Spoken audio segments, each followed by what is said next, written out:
Well, hello, Lana Del Rey fans and Lady Gaga fans, since you seem to be, you know, seem to share a lot of the same things. Um, I am getting back to Lana Del Rey. The only one I've done so far is Ride. I really, really, really enjoyed that. I thought it was a brilliant video. Um, I haven't, you know what? I'm going to look real quick. I don't research things ahead of time too much because I don't want it to flavor things. Okay, she's got lyrics underneath, which is great. I'm sure she wrote this because she writes everything. And so I'm going to have closed captions on, but I know on Ride they were off. I mean, like majorly off on a lot of things. But it was because there were no English closed captions on that. For some reason, it was like French and Portuguese and Pig Latin. And I mean, there were like 5, 6 languages, but none of them was English. So I did auto translate and it did not pick up well. So if this is off of the lyrics too much, I'll just turn them off, and that way it won't piss you guys off. But this is a 7 minute and 48 second video. So it'll be a little while because I'm going to be stopping along the way to give you my thoughts. Let's just jump in. Now that I've discovered Lana Del Rey, I can't wait to hear more because I had no idea that this was the kind of artist she was. I only knew the name and for some reason thought that it was mostly pop music and stuff, but boy, was I wrong. So anyway, let's go ahead and get into this. Please like and subscribe and all that. I looked and 93% of even my Gaga people, 93% of all my videos are unsubscribed people watching. So if I just got another 20% subscribing, that would be so helpful to me and get these out to a lot more people. And then I could do them more often. All right. Let's go ahead and get started. Okay, crowd chatters. They got that right. Well, that didn't help. Happy birthday to you. Happy birthday to you. She sings a little better than Marilyn. Happy birthday, Mr. President. Happy birthday to you. Huh. Thanks, Mr. President, for all the things you've done, the battles that you've won, the way you deal with U.S. Steel and our problems by the ton. We thank you so much, everybody.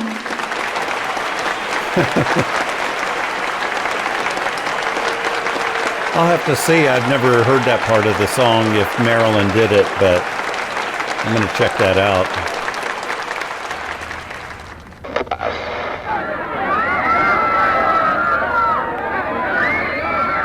Wow, this isn't at all what I was expecting.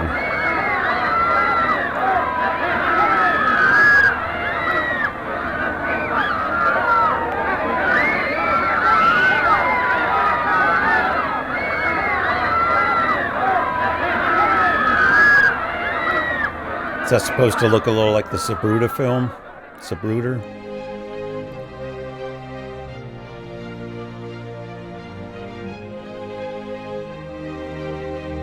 Oh, I like the music mix on here. Nice and wide to leave a little opening in the middle. Fireworks.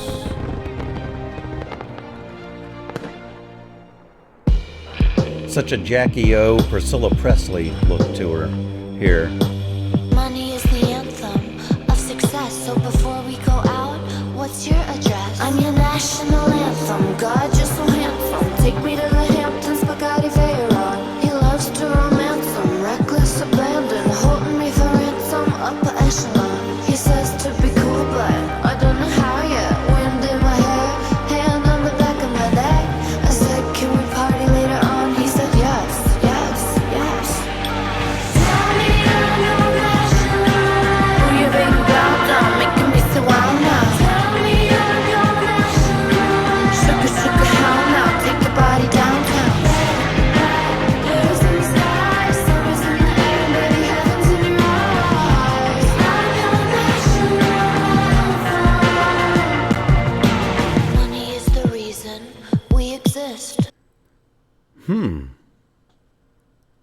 This was not at all what I expected.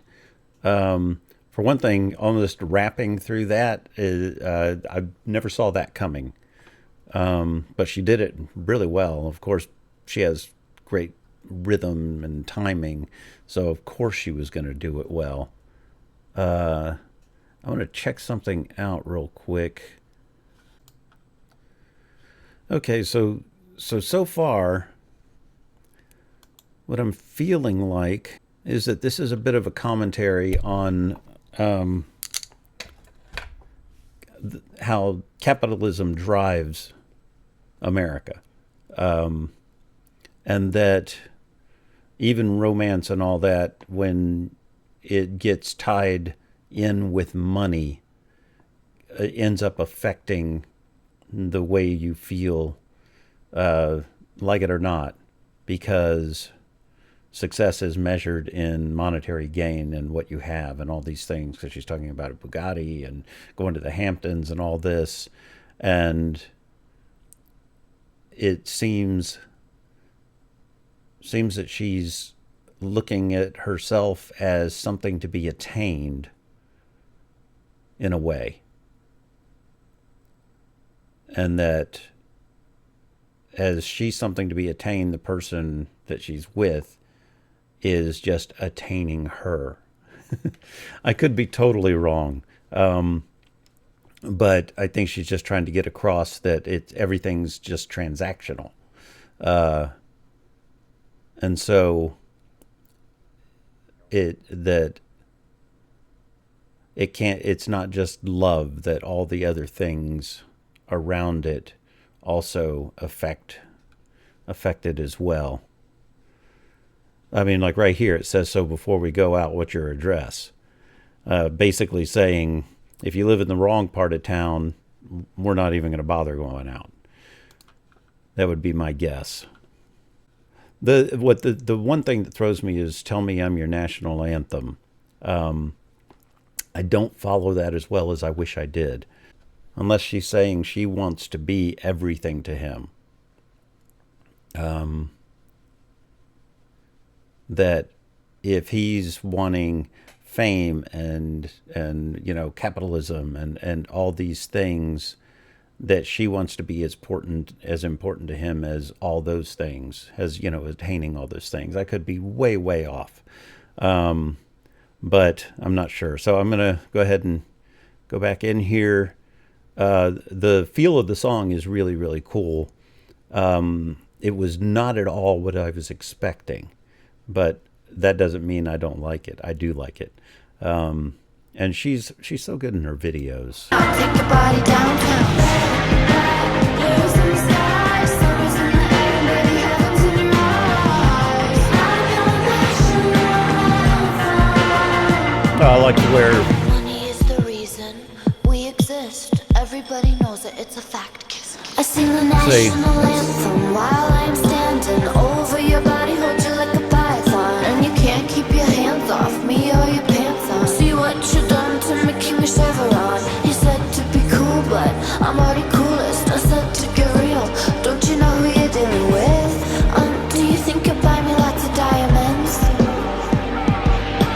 Tell me I'm your national. Who you baby bow down, making me. Okay, I'm starting to feel like she's using the gifts she has to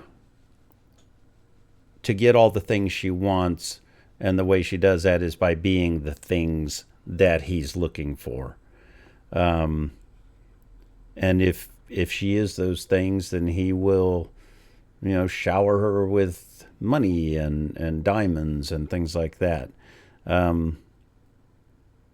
But I'm wondering if there's a little bit of, we'll see if there's any remorse along the line that she is that way. Musically, I haven't even noticed what instruments are going on, because the voices are so dominant with the "Show me I'm your national" or "Tell me I'm your national anthem," with the kind of sing-songy thing and the reverby. It's really, really effective. Let's see. Yeah, it's mostly just beat with singing.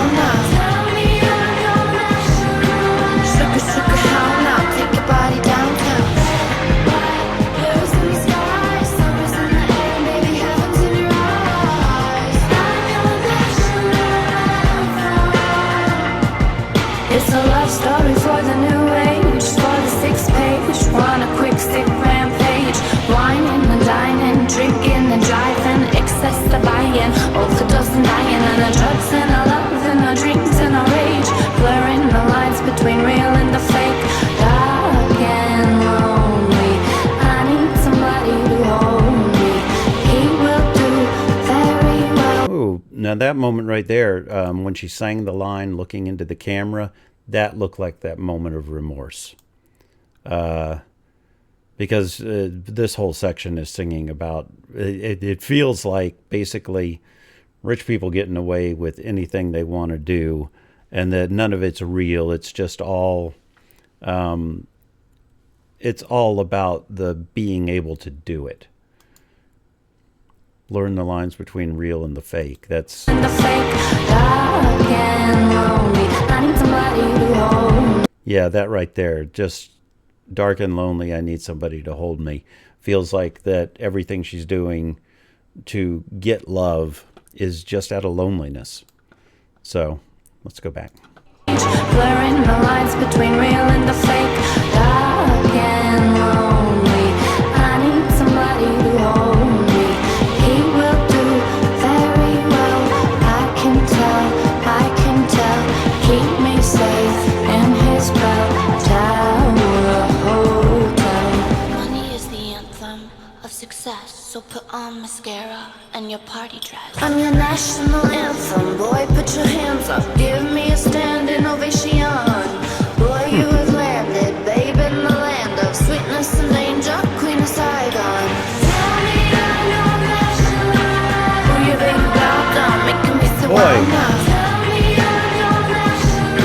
Sugar, how now, take the body downtown. Blues in the sky, summer's in the air, baby, heaven's in your eyes.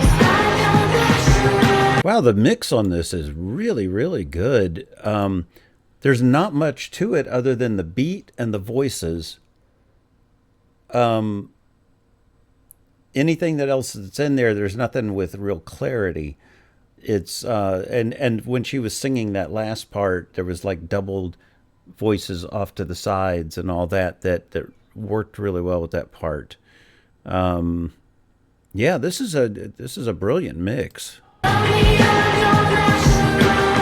Sugar, how now, take the body downtown. Hear the voices off to the sides. Money is the anthem, God, you're so handsome. Money is the anthem of success. Money is the anthem, God, you're so handsome. Money is the anthem of success. Money is the anthem, God, you're so handsome. Money is the anthem of success. Money is the anthem, God, you're so handsome. Money is the anthem of success. Ooh, nice. Nice little cello in there. And I remember when I met him, it was so clear that he was the only one for me.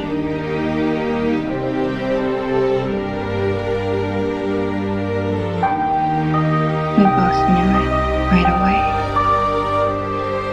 And as the years went on, things got more difficult. We were faced with more challenges. Huh.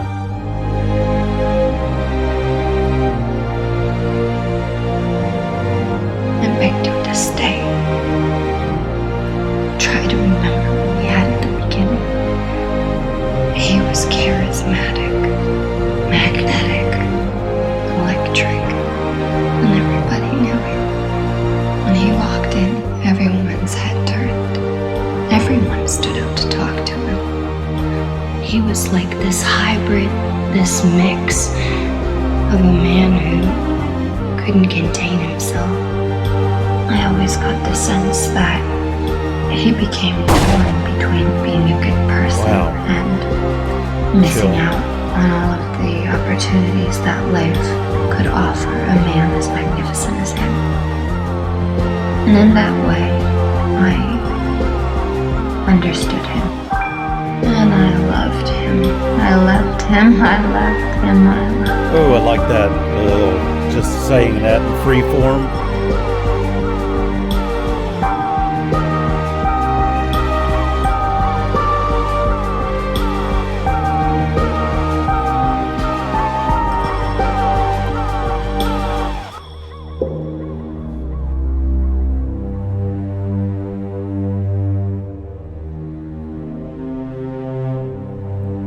And I still love him. I love him.